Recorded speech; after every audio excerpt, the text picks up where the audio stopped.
This is the Boulevard C50. Great all-around bike for a lot of people.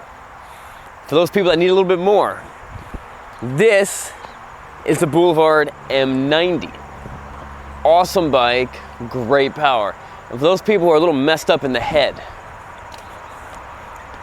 this is the Suzuki Boulevard M109R. When they built this bike, they had to create their own special category just to fit this bike in. Super Muscle Bike Cruiser! Cue the intro.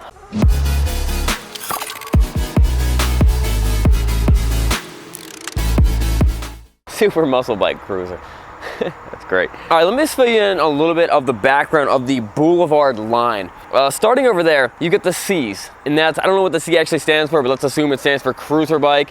You got the C50, the C90, and actually the C109. Then you have the M's, that's more of the muscle bike. And you have the M50, M90, and then right here, the big bad dog. And this is actually, after the C bikes came out, this bike came out right away. And then the 90 came out and the 50 came out, I think, later. And these are the big, bad muscle bikes of Suzuki. And they use a lot of their race technology from the GSXR in this, including stuff with brakes, stuff with the engine and the cylinders, and stuff with the forks. A lot of really cool stuff. The M109 weighs in at 707 pounds and is pushing out 125 horsepower, which for a cruiser bike is pretty insane. I mean, that's a lot of power and I don't know how much torque it is, I didn't look it up. It's a lot of torque. So much torque. This is one of the big differences between the M90 and also the other muscle bikes is how giant this back tire is. You need this huge 250 back tire to keep the power to the ground. For what a lot of people think it is, that could be a negative. There's reasons why some people like the M90 over the M109 because that's gonna handle better in the corners, and this is not gonna handle as well because it's not really made to handle well. The guy who buys this bike says, you know what? All I care about is beating the guy who buys that bike. If I wanted to handle well, if I wanted to really drag me in a corner, I'm gonna go buy a sport bike also. This thing's made for pissing off your neighbors, drag racing from street light to street light, making your mother-in-law mad, and buying new tires every couple weeks from just doing burnouts and racing people. Now, one of the biggest complaints I always hear is people don't like how just how the back end looks. I think what the back end is trying to accomplish is not showing this or kind of showcase the fender, but trying to showcase this giant wheel. And we all know that giant wheels on the back of bikes, this is the size of a car tire, looks pretty cool. So one of the first things you notice when you hop on one of these bikes is one, extremely wide seat. It's like the widest seat ever. But the tank is even wider than the seat, and then the tank is super long. I mean, this tank is about the size of a Rune tank. It's humongous. It's a giant tank, and it's a giant motorcycle. There's a certain level of your riding that when you first start riding, you're like, I want something small, I want something that I fit in, I want something that I feel comfortable with. And then once you get past that, you have a different goal. And you're just trying to figure out how you can turn your 15 passenger van into 2 wheels because you're trying to ride the biggest possible thing you can find. And then you find this and you're like, oh, that's what I was looking for. You just want something giant to ride that every time you ride it, you feel like not you rode a bike, but that you harness the wind or you tame the bull from riding a motorcycle. And every time you get home, you're like, I did it, I made it home. Something you also notice about the M109 is just the smooth edges. So we're like the other bikes, the M90 or the C109. Now this would just be a box radiator down here. They kind of smoothed out the edges with this cowl and then the lower cowl and the bullet fairing, and the whole bike just has a very streamlined look to it, where it's just made to go fast and made to look fast too. So this bike is a total beast to ride. I would not recommend it for every rider. You know who you are if you want to ride this bike. Let's go take this thing for a spin.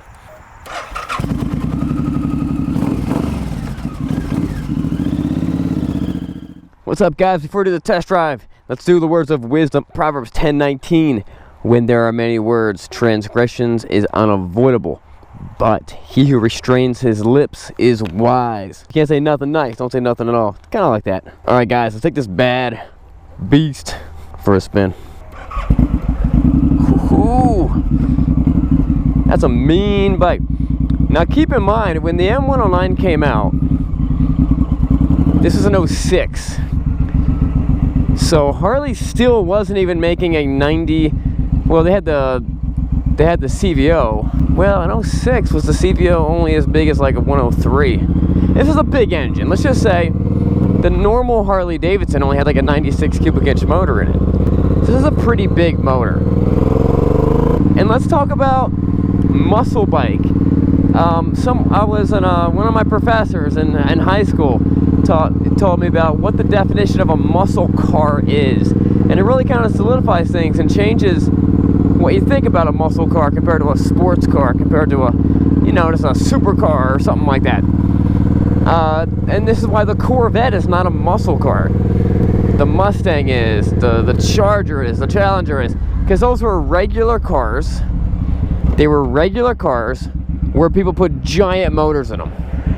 They went fast in a straight line, you know what I mean? And that's exactly, so, alright, so take something like an Impala and throw a huge 454 in it. Bam, muscle car. It could also be a very regular car. That's why this bike, it was a regular bike, you know, you got the C90 or the C50 or whatever, a regular, nice touring bike that everyone could ride. And then let's throw a giant motor in it. I think it's a 1783cc engine. There we go, pony car right there. Let's put a giant motor in it and let's make it go pretty quick. Now, because the motor's so big, hey, let's throw a huge back tire on it. That right there, my friends, is muscle bike.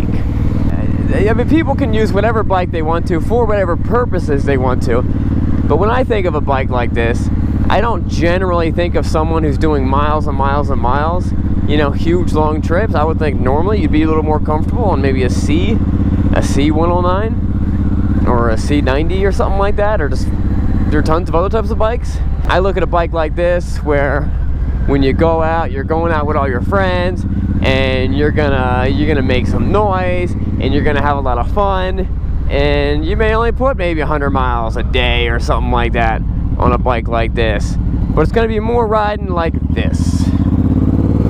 Yeah, baby! You know, a lot more stuff like that than just sitting around cruising. I got a part on my wrist that's like poking out. It's doing something weird. I think I might have to get surgery on it. I'm putting it off because I don't want to stop riding like a man. Every gear, just tons and tons of torque. These things really are just a blast to drive. Now there's two big complaints about these bikes. Three big complaints. The feminists hate it. They're like, just too masculine. It's just too masculine. Why can't you make a bike that's, you know, a little more? No, they don't say that, but they probably, who knows? Maybe they do, I don't know. Okay, the two big complaints is, one, people don't like the tail. They think it looks goofy. The other one is the clunky gearbox. A little clunky. Just a little clunky. Sometimes between first and second, it just clunks a little bit. You know what I mean? There's pros and cons and negatives and positives to everything. The pros: this bike looks awesome and pulls like a muscle car. And every time you twist your wrist, you feel like you're 20 years younger. In my case, I feel like I'm 13. Cons: you just got to be a little more forceful. Now normally the clunky transmission is normally just when it's cold and then it smooths up, but sometimes the older bikes, you know, just whatever. But it's more of a thing that you get used to. You kind of feel the bike better and everything. I've never really noticed that much of it. Never thought too much of it. I just ride the bike and have fun. But the only issue is that shift from first to second, and I don't really know why. Now let's see if we can keep this thing on the road as we attempt to do a 0 to 60. Now I'm going to say that anything slower than a 5 is a fail. Anything slower than a 4.5 is a fail. But it's possible I might not be able to just keep it down.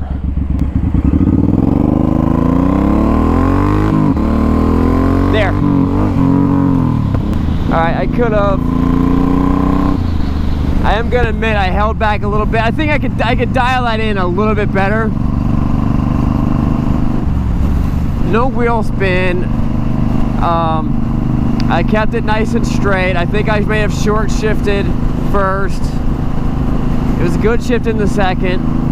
It was decent. I'm gonna say that was decent. But if someone could dial it in, they could definitely shave off maybe 0.3 seconds. I would at least.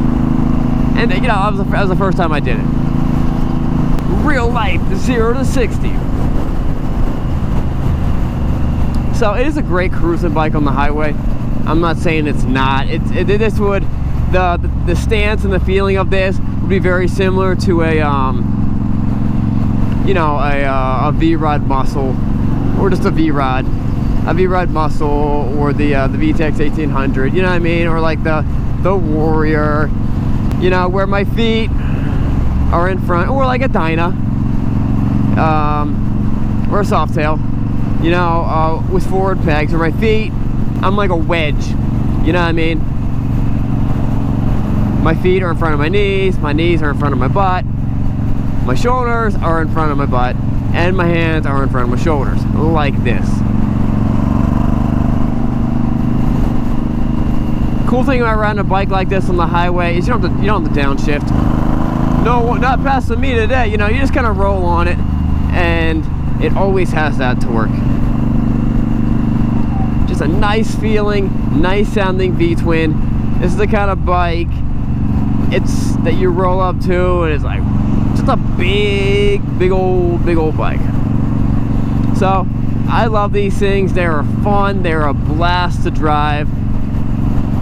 I think they come in really cool colors. I think these skull grips are just ridiculous. Not a huge fan, but hey, grips are cheap. Grips are cheap. All right, guys. If you have not checked out the M109 gloves on bikesandbeardsgear.com, these are one of the only motorcycle gloves that are lined with Kevlar. I'm talking bulletproof Kevlar. You need a couple more layers to be bulletproof. Do not use these gloves to protect you from bullets, but do use these gloves to protect you from sliding on the ground.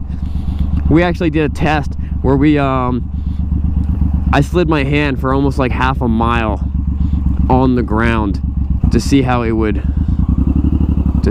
take. This guy wanted to go that way, and it held up, man. It held up. These gloves are tough. I might be wearing that same pair that I drag on the ground. It was a lot of fun. All right, guys, that wraps it up. We'll see you later. Remember, don't forget to subscribe, and don't forget, it is not. Say it with me now. Say it with me. It's not what you're riding. If someone's not saying it. It's what am I saying? It's not what you're riding, but where are you going? We'll see you guys later.